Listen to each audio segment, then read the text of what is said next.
A lone German shepherd wandered out of the Mojave's blazing heat, paws cracked from endless sand and distance, his coat dusted in grit and sunlight. He wasn't supposed to matter in a place like this.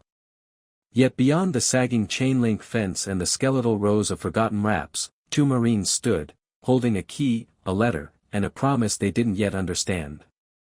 No one noticed when the dog picked the only hollow that still had a heartbeat. No one believed a junkyard could remember.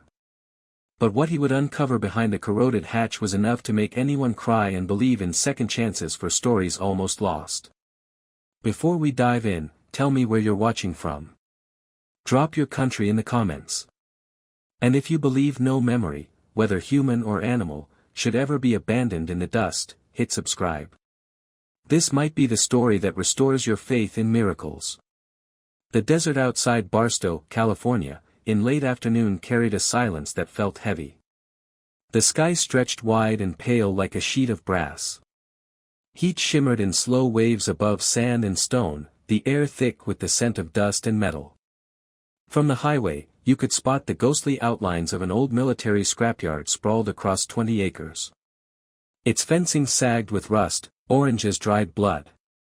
Inside stood relics of forgotten wars, rows of stripped-down Humvees, MRAPs, armored carriers, shell trailers. Each looked like a carcass gutted for parts but still lined up like mourners frozen in the desert. To the town, the place was worthless junk. To the Hale brothers, two former Marines, it was an inheritance they never expected. The older of the two, Evan Hale, guided a battered Ford pickup down the dirt road that ended at the locked gates. At 37, Evan moved with the measured gravity of a man long used to command, even if only in the small circles of his own world. He was tall, lean, with a body sharpened by miles of desert runs. His shoulders were squared, his short brown hair now traced with streaks of silver near the temples. His blue-gray eyes scanned before they settled, as though always calculating risk. A thin scar cut through his right eyebrow, a memory of shrapnel in Fallujah. And when he moved, nothing was wasted, each step, each gesture deliberate. Folks in Barstow, when they glimpsed him, mistook him for distant. He wasn't distant, he was careful. The Corps had taught him that silence was often the stronger weapon. His younger brother, Jonah Hale, rode in the passenger seat, window down, one boot thrown casually on the dash. At 32, Jonah carried the wiry, restless energy of someone who couldn't sit still. His lighter brown hair curled at the ends, sun-bleached and unruly. His grin came quick, sometimes reckless. He had been the joker in their unit, the one who cracked the right joke before combat when everyone's nerves frayed. But it came with a price. Discipline had never been his strong suit. He had his scars too, gambling his paychecks, chasing trouble, relying on charm to scrape out of it. The Marines had straightened some of that, though not all. To strangers, he came off brash, until they saw the fierce loyalty he carried for his older brother. In the reinforced kennel in Back Road Atlas, their 5-year-old German shepherd. His sable coat shimmered under the desert light, dark mask framing amber eyes sharp enough to unsettle strangers. Built for both endurance and power, his chest was broad, legs long, paws scarred from endless training runs across gravel. Evan had raised him in military rhythm since he was a pup: sit, heel, guard, track. Atlas carried a calm steadiness, but when roused, he was a storm of focus. To Evan, Atlas wasn't just a dog. He was confidant, shadow, the only soul who understood silence without the need for words. The truck rolled to a stop before the rusted gate. A padlock the size of a fist clung to the chain links. Scratched, sun-bleached, but untouched for years. Evan pulled a folded letter from his breast pocket, the edges worn soft from rereading. It had come from Portland weeks earlier, scrawled in the formal language of a law firm. Inside lay the will of Master Sergeant Abram Novak, their old commanding officer. Novak had once been the voice that hammered discipline into them, the man whose growl had set the rhythm of their earliest Marine years. After discharge, contact with him had faded, but fragments of his words still echoed in their heads during moments of crisis. And now, through his will, Novak had left them this, a rusting military scrapyard on the edge of the desert. Jonah whistled low, leaning on the dash. "You sure about this, Ev? We could turn back, dump the keys at the county office. Let them sell it off for scrap." His voice carried that joking lift he always used to mask nerves. Evan's eyes dropped to the margin of the letter. A line scribbled in Novak's firm handwriting stood apart from the legal jargon. "Don't be quick to decide. Some legacies look worthless until you stand inside them." Evan folded the paper, slipped it away, and turned the key provided by the lawyers.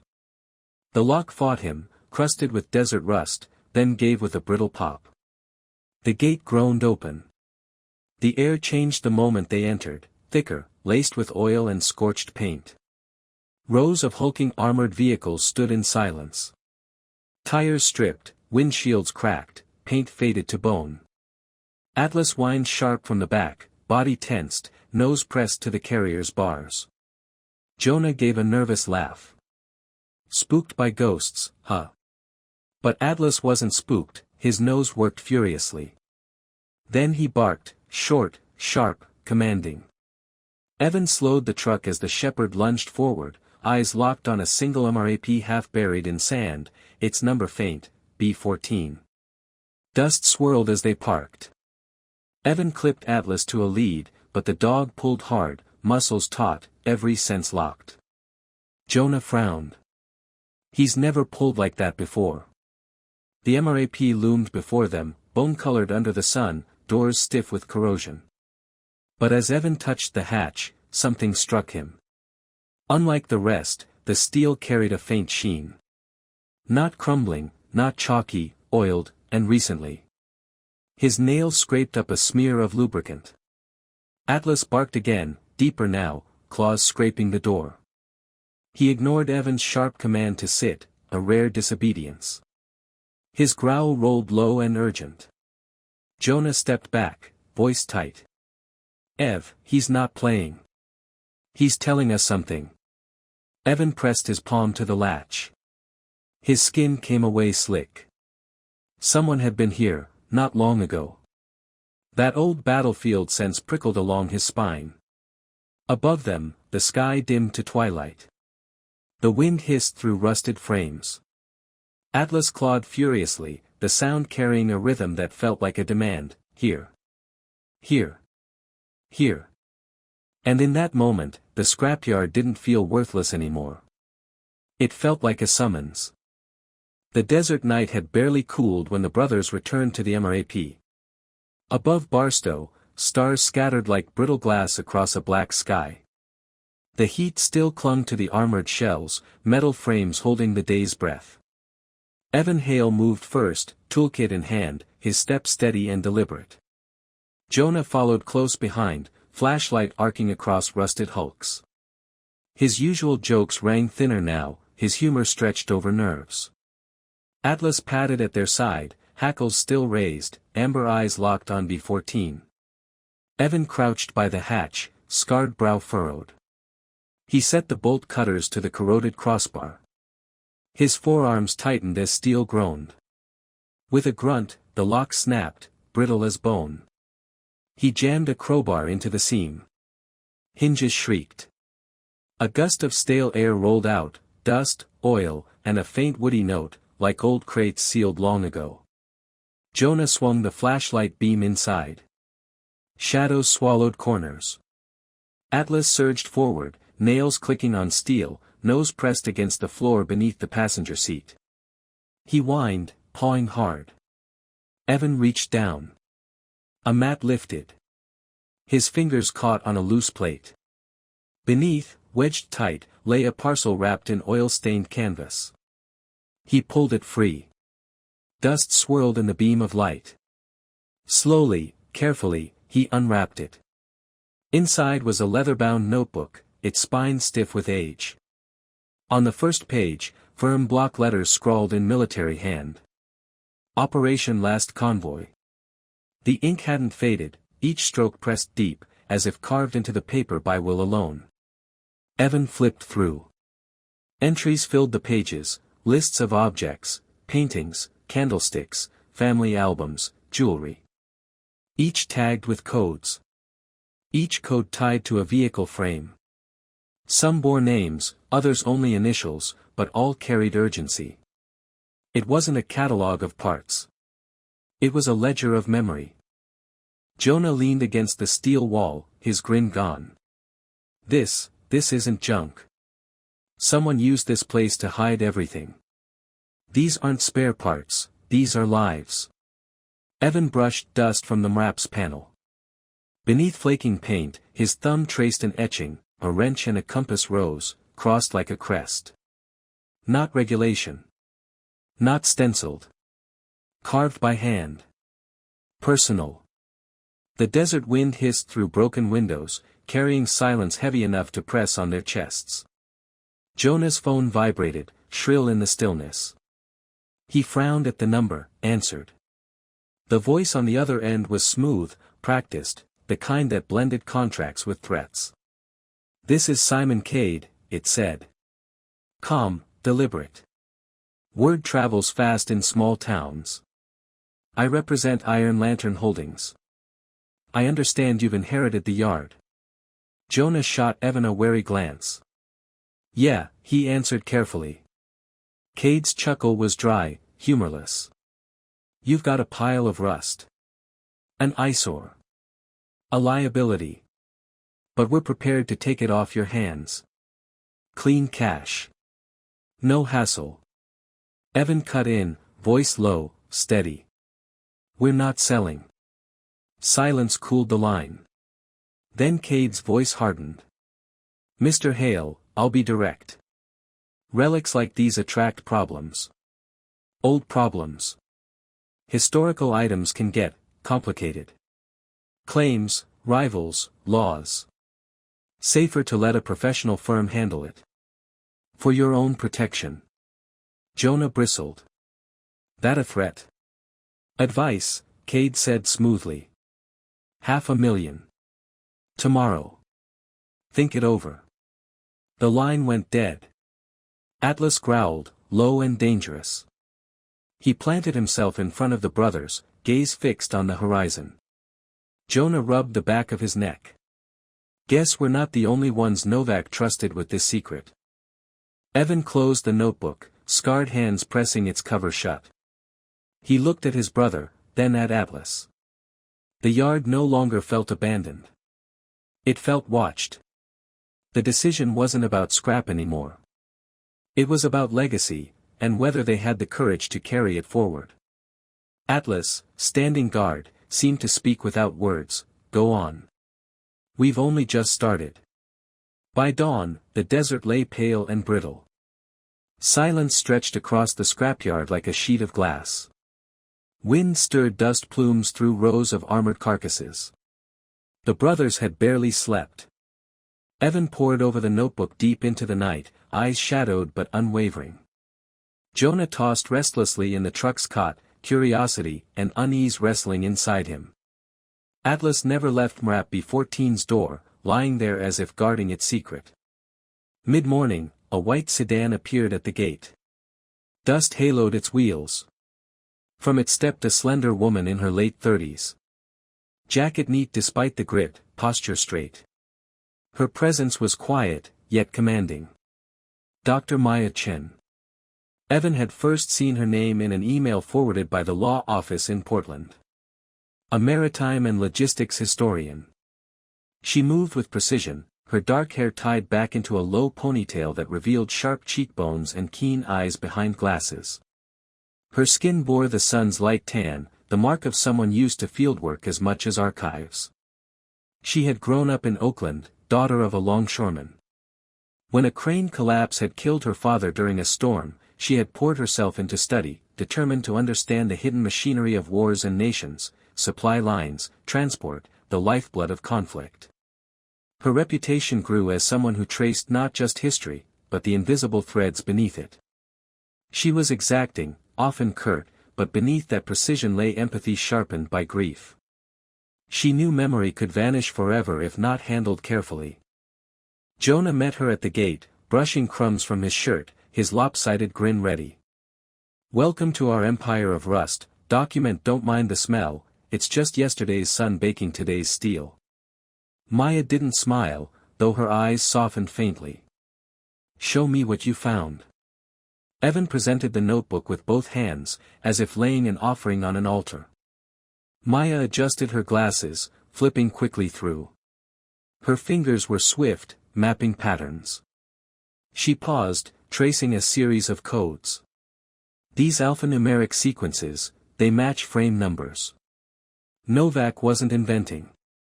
He tied each item to specific vehicle shells. Many had hidden compartments, retrofits, false floors. It's consistent with Cold War modifications. Novak knew. He used this place exactly as designed, storage no one would suspect. She stepped into the MRAP, crouched, tapped the very spot where Atlas had first alerted. Standard retrofit cavity. Novak used the desert itself as a vault. He wasn't hoarding.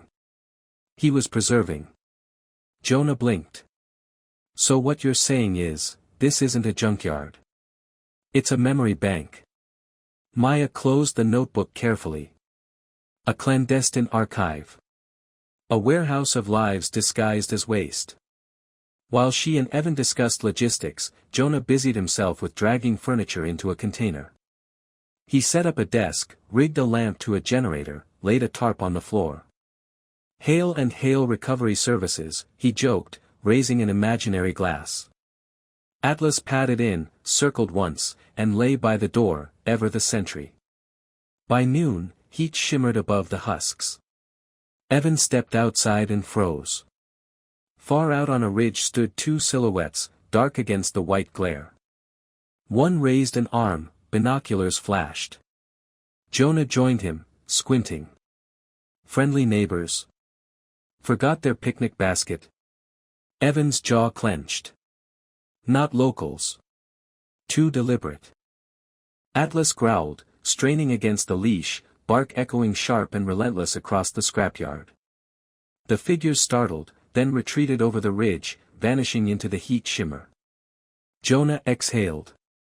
Guess the word's out. Maya stepped outside, notebook still in hand. Her voice cut through the desert air. Information like this never stays hidden. Novak left you more than an inheritance. He left you a problem. And if you don't act quickly, you'll spend the rest of your lives chasing shadows. Silence returned, but her words hung heavy. The scrapyard was no longer forgotten. It was a stage, and the audience was already watching. The desert had its own way of amplifying silence.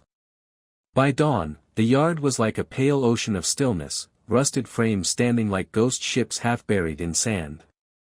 Wind carried the tang of iron, scorched rubber, and old oil.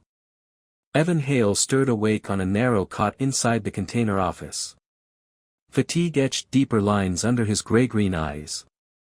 He carried himself like a man with a ledger in his head, every action weighed, every step deliberate. Jonah sprawled on a folding chair outside, rubbing sleep from his eyes, grinning at the horizon as though daring the day to do worse than the night. Humor had always been his shield. He used it to cut through fear before it cut him.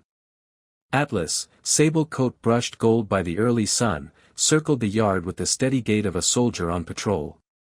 At 5 years old, he bore the bearing of a seasoned guardian, ears sharp, body taut, presence quiet but commanding. From town, Dr. Maya Chen returned. Despite dust, her khaki jacket remained crisp, notebook tucked under her arm. She had spent half the night bent over the ledger, cross-referencing Novak's codes against vehicle registries. Precision was her creed, she despised shortcuts. For her, ignoring detail was the same as betraying history. The three of them gathered by MRAP B-14. The tension between them was strung tight as a wire. Today, Maya said, adjusting her glasses, we open the first one. Enough speculation. Jonah wedged the crowbar into the bolts. His wiry frame strained against the rust. Evan steadied the panel, sweat rolling despite the morning chill. Metal groaned, then gave way. The cavity inside was lined with black tar sealant. A heavy smell of oil and resin burst out. Within lay a wooden crate, its planks darkened with time, wax sealing its edges. Jonah gave a low whistle. Looks like it belongs in a pirate movie. Atlas padded forward, sniffed carefully, then sat straight in front of the crate, tail curled, eyes locked, waiting for permission. Together, they wrestled the box out onto the dirt. Evan knelt, running scarred fingers across the lid. Letters branded deep into the wood spelled out a fading name. Rosenfeld, 1947. Evan's breath caught. The war years, a family uprooted. Maya crouched beside him. Her voice softened. During upheavals, families gave soldiers what they could not carry themselves: art, letters, heirlooms. Novak must have honored those trusts. Evan pried open the lid. Hinges squeaked.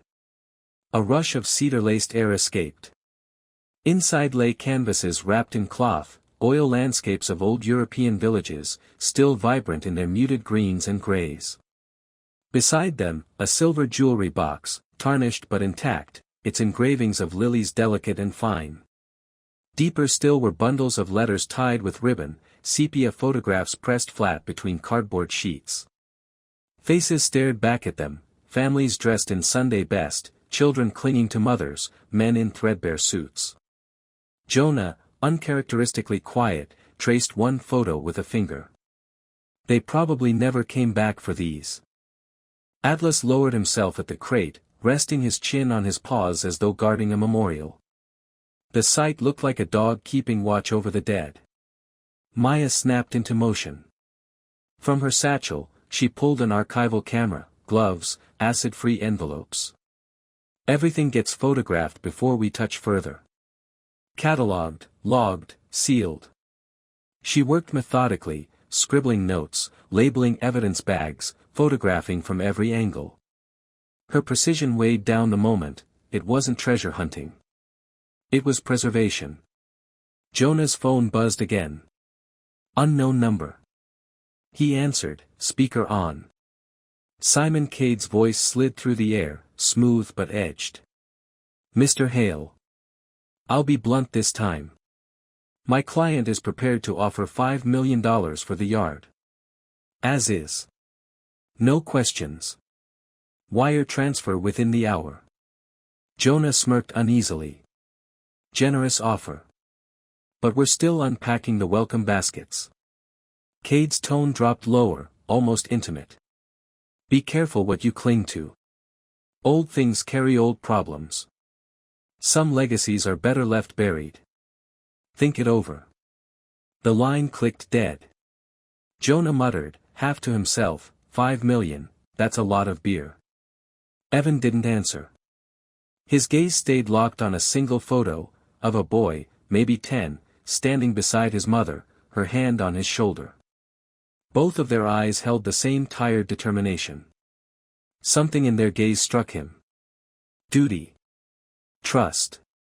A plea carried forward across decades. Atlas nudged Evan's hand with his muzzle, pulling him back to the moment. Evan straightened, voice steady. We're not selling. These aren't commodities. They're promises.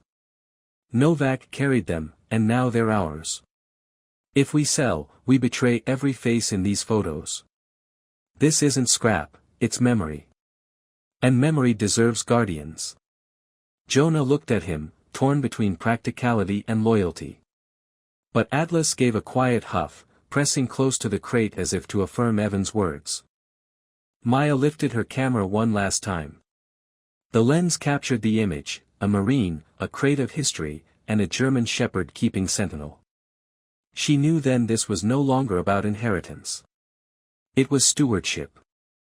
And under the bright Barstow sun, the promise hardened into truth. Not for sale.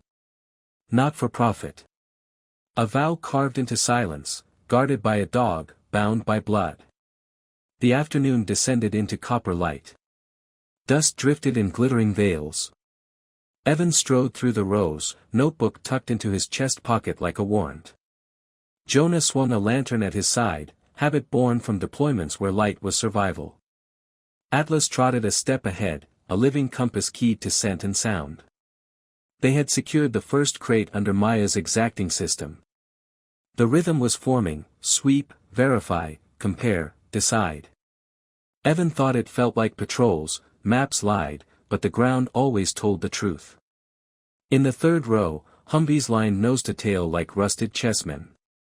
Atlas froze before a sun-bleached truck with its hood propped open like a gaping mouth. At first glance, nothing set it apart. Paint worn pale, glass fogged, antenna snapped.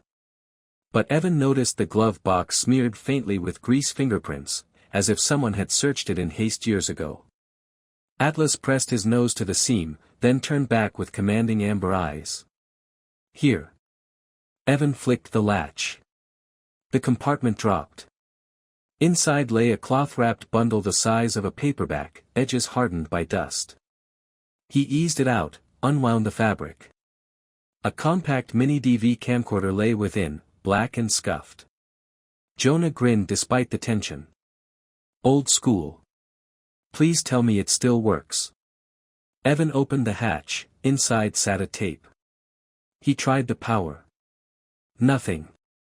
Battery's dead. Atlas sniffed the camcorder once, then turned his gaze toward the container office as if urging them forward. Jonah jogged ahead, rummaging through a bin of electronics salvaged from the yard. After a muttered string of curses, he held up a charger with the right barrel plug. Yes. They set the camcorder on the desk, plugged it in, and watched a red LED flicker alive. They waited, time crawling. Maya returned, hair pulled back tighter, glasses smudged with dust. She eyed the camcorder warily. Let it drink longer. Then we record everything, chain and content. Jonah drummed a pencil nervously. Maybe it's just training footage. Evan stayed silent. Atlas lay near the door, chin on paws, eyes on the gap beneath it as if listening for whispers. Finally, Evan pressed play. The screen flickered static, then resolved into the face of a man in a cramped office. Cinderblock wall, binders stacked on a shelf, fluorescent light buzzing.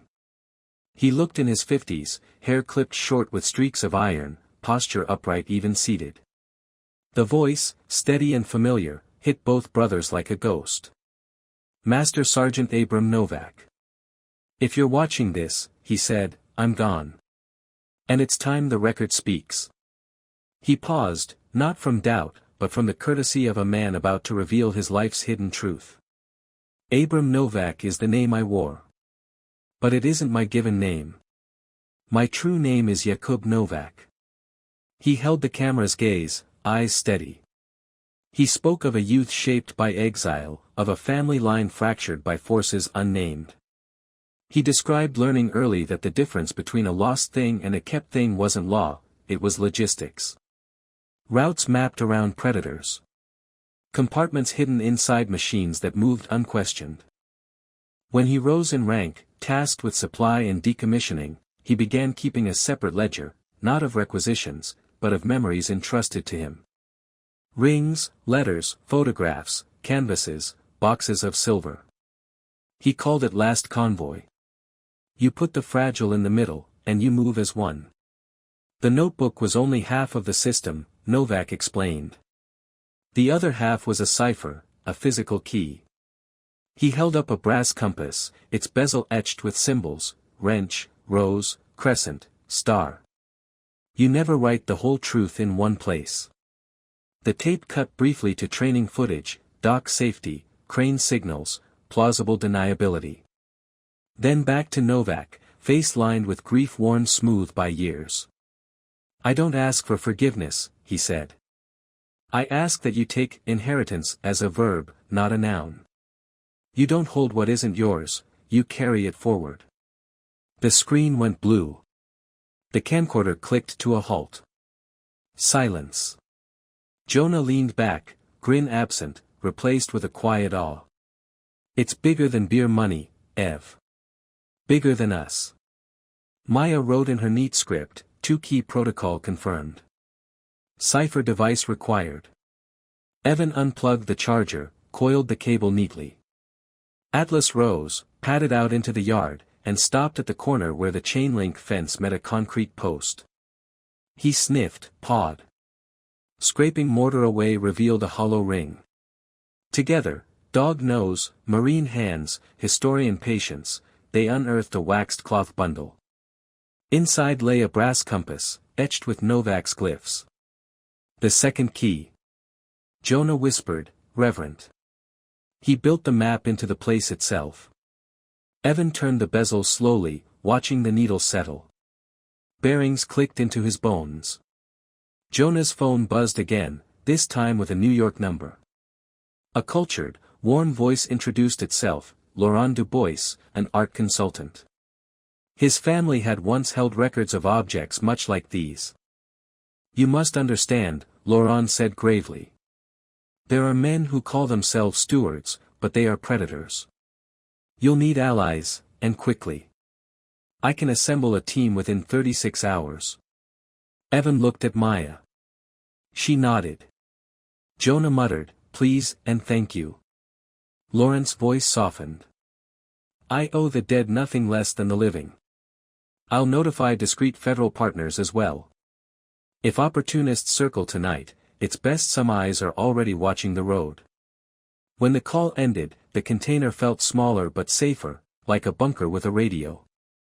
Atlas stood between them, head up, listening to a frequency none of them could hear. Evan closed his fist around the compass, its symbols pressing into his skin like a vow. We move, he said. And the word meant everything: document, secure, coordinate, protect. The desert outside thrummed with a watchful silence that would not last. The desert shifted color when twilight returned. The harsh brass glare of day softened into bands of violet and copper. The junkyard, once silent, dead metal lined in rows, now carried an undercurrent of motion, like a battlefield about to stir. 36 hours after Laurent Dubois's call, help arrived. 3 refrigerated trucks rolled in first, diesel throats humming low. Behind them came 2 unmarked white vans, headlights taped to narrow slits like convoys overseas. They moved without wasted speed, their arrival deliberate.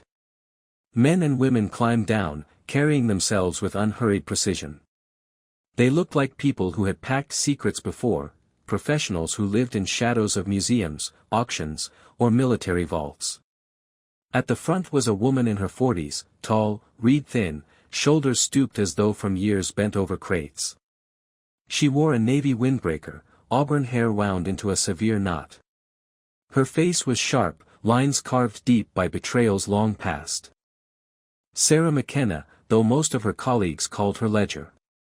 Once, she had worked in auction houses, cataloging collections for clients who tried to cheat heirs.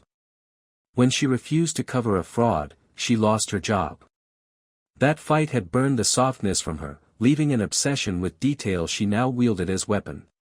She shook Evan's hand firmly, eyes flicking to Atlas with curiosity before returning to business. We've got 48 hours, tops, she said, voice brisk. Let's start the reversal. Jonah stood near the container with a clipboard, grin muted but still present, ready to shuttle between Chen and the logistics crew. Dr. Maya Chen quickly became the center of the operation.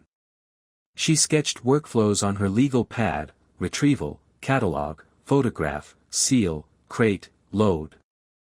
She was meticulous, her handwriting small and neat, her voice steady, though her habit of polishing her glasses betrayed the pressure. Atlas took on a role greater than mascot. He was compass. His nose found what Novak's codes hinted at but never fully revealed. Sweat-warped cardboard hidden under a seat. Oilcloth bundles jammed into a trailer's axle cavity. Cedar boxes tucked into hollowed beams of a maintenance bay. Atlas would circle, lower his head, then freeze, tail still, eyes on Evan as if to say, here. Dig. At one point, he planted himself squarely before a wall panel in a service pit. Jonah pried it open to find a metal tube packed with letters. Their paper was still crisp despite decades sealed away.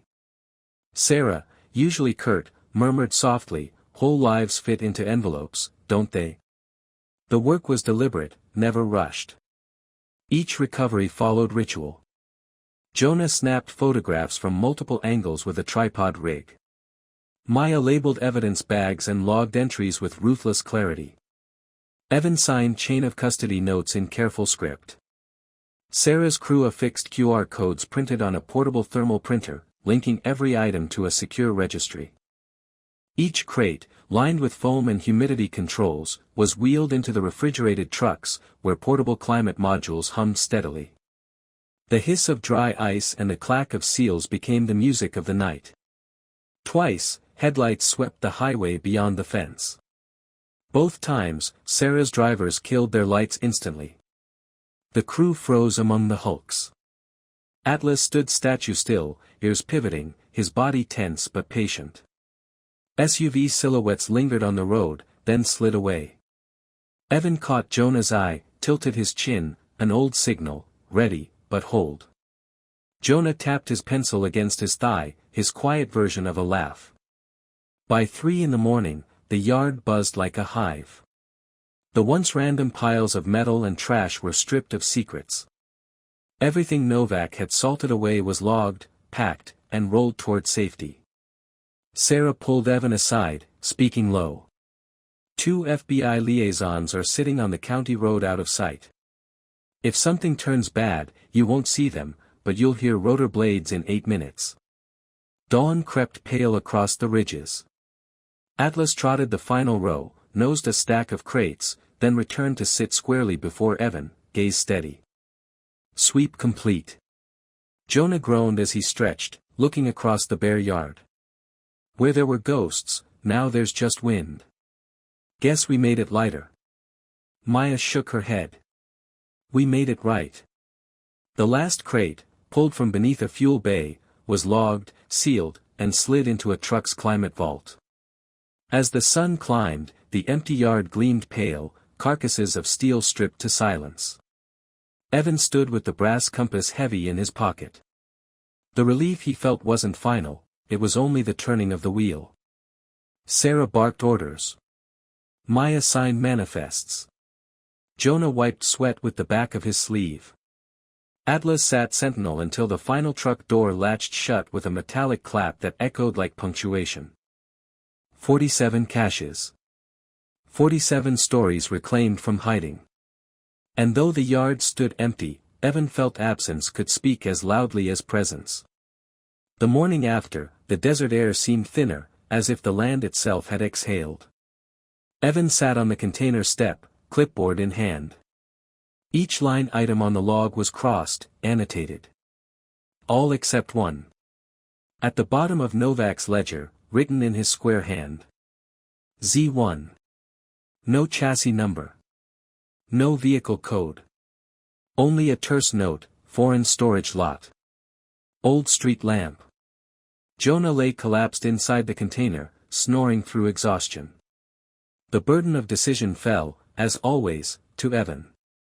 Dr. Maya Chen joined him, cardigan wrapped tight against the morning chill, notebook open, pencil tucked behind her ear. Her dark eyes burned with fatigue but not hesitation. Z1 isn't optional, she said flatly. Novak separated it for a reason. Old street lamp, that's symbolic. Could be centuries old. Possibly a menorah. Atlas padded up, sable coat gleaming in the pale sun. At 5 years, he was strong, disciplined, gray flecks in his muzzle making him look older than his years. He sat neatly between them, as if he, too, weighed the choice. They agreed quickly. Jonah would remain behind to rest and coordinate. Evan, Maya, and Atlas would drive out. Less noise, less eyes, Evan said. Maya only nodded, already calculating. By noon, they reached the outskirts of town. The storage lot marked Z1 looked forgotten even by time. Corrugated tin sheds leaned tired under sagging chain-link fences. The sign out front, hand-painted decades ago, now hung by one rusted nail, Delgado Freight Holding, EST 1952. The air smelled of old oil soaked into concrete, sagebrush crushed under tires. Inside one shed, they found it. A long crate, its lid nailed down with iron spikes, stenciled with fading Cyrillic letters. Evan pried open the corner. A breath of dust and cedar spilled out. Within lay a brass candelabrum. 7 branches twined with vine motifs, its surface green with age, yet still majestic. Maya inhaled sharply. 17th century. Maybe older. A diaspora relic. Novak, he safeguarded faith itself. The awe of the moment broke with the crunch of tires on gravel. 2 black SUVs nosed through the sagging gate, engines low and throaty, windows tinted black. Doors opened in unison.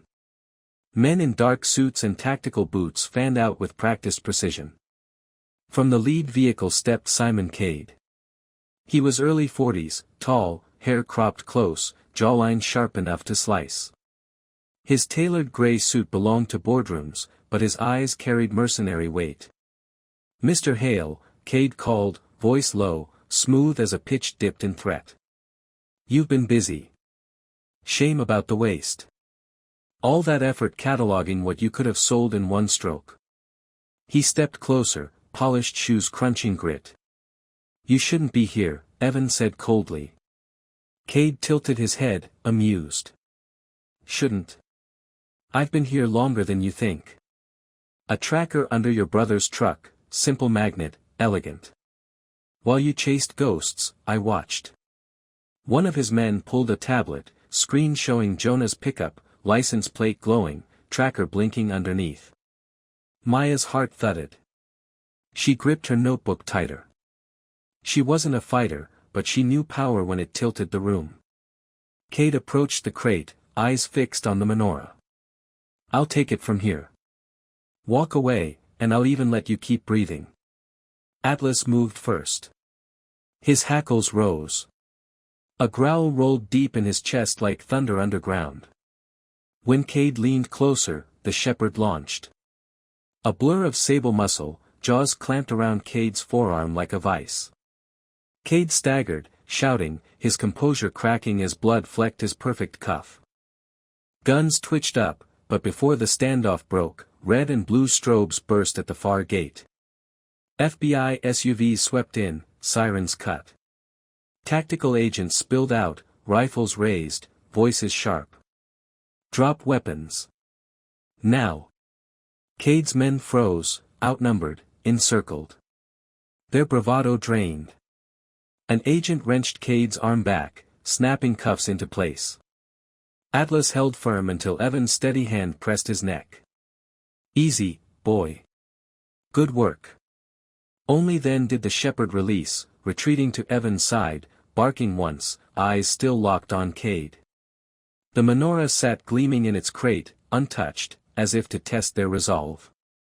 Evan stood tall, hand resting on Atlas's shoulder. "You underestimated us," he said quietly. "And you underestimated him." The FBI swarmed, agents briefing Evan and Maya. They had tracked C1 thanks to Lawrence's warning, waiting for Cade to reveal himself. It was calculated risk. Atlas's intervention had bought them the window. The desert wind rattled tin sheets above. Evan bent, scratching Atlas behind the ears, voice low. "You locked it down when it counted." And under the pale midday sun, Novak's legacy no longer felt like a burden. It was a bond, between memory, men, and a dog who refused to let go. 6 months passed, and the desert that once echoed with rusted chains and wind through hollow frames looked transformed. Where the scrapyard had sprawled in neglect, there now rose the Novak Memory Center. The air smelled different here, less of iron and oil, more of warm earth and desert blooms. Pathways of pale stone curved neatly between cactus gardens and desert grasses. The skeletons of old vehicles were no longer abandoned relics. They had been scrubbed, repurposed, and set upright as archways or sculptures, framing the horizon like monuments. Evan Hale had never pictured himself running anything resembling an institution. Yet the mantle of director fit him with surprising ease. He still wore rolled-up work shirts and dust-stained jeans, boots scuffed from labor. But his posture carried authority now, not just from the Corps, but from stewardship. The lines around his eyes had softened, tempered by responsibility. Locals spoke to him differently these days, less as a stranger, more as someone steady, trustworthy. Jonah Hale thrived in the community wing. He organized reunions, arranged donation drives, hauled folding chairs for events, laughing all the while.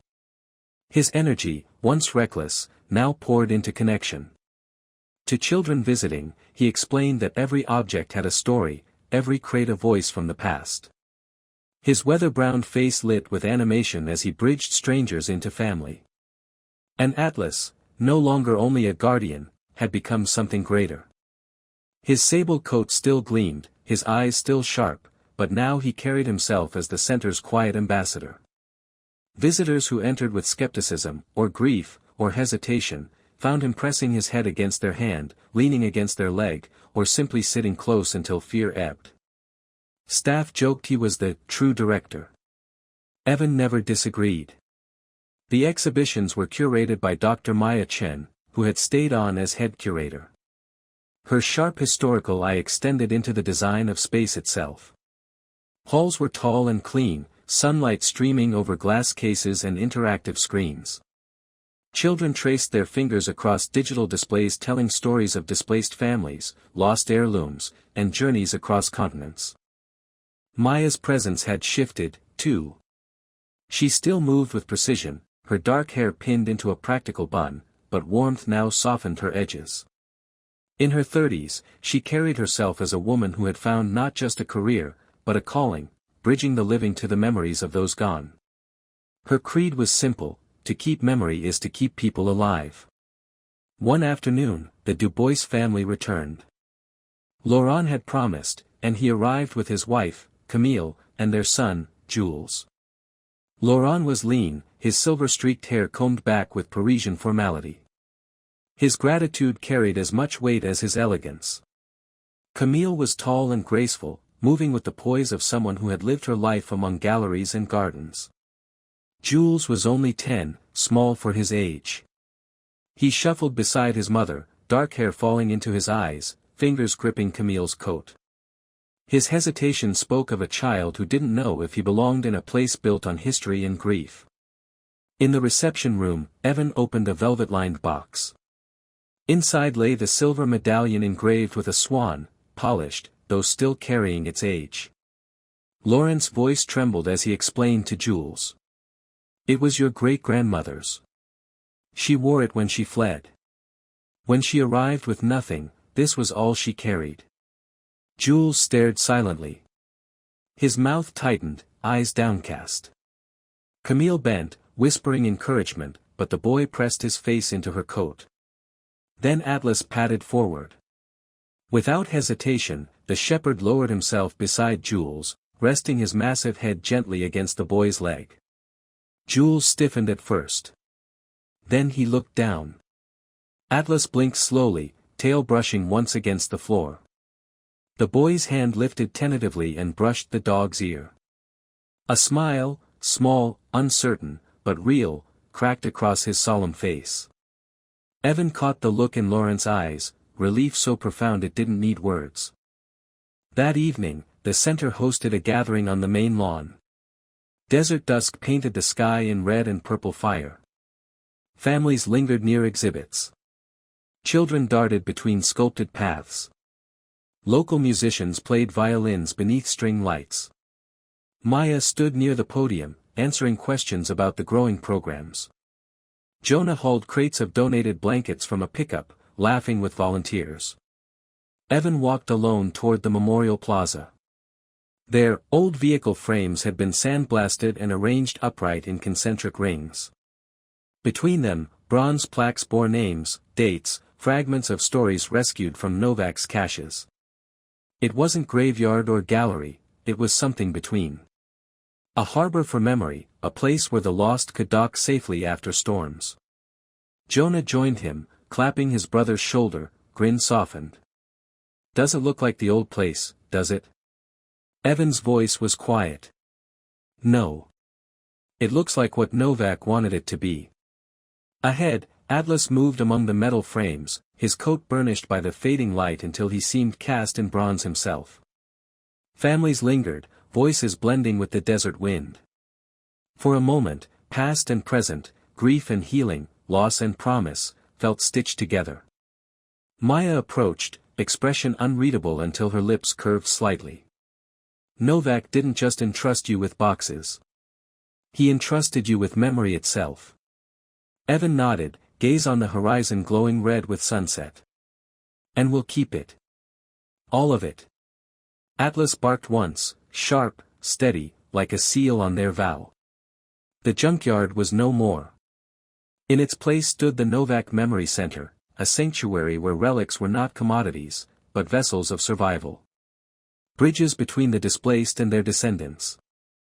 The promised Novak, Jakub Novak, had carried across years of exile and secrecy was alive now, kept safe beneath the desert sky. This story reminds us that God's miracles aren't always thunder and lightning.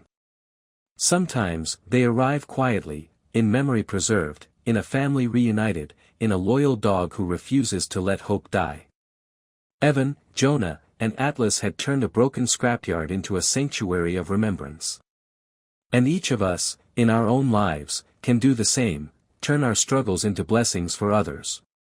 Protect what is sacred, family, faith, the stories that bind us. When we do, we open doors for God to work wonders, quietly, powerfully. If this story touched your heart, share it with someone you love. Leave a comment with your thoughts, and subscribe for the next story of hope and redemption. May the Lord bless you and your family. And if you believe in His power to guide and protect, write Amen in the comments below.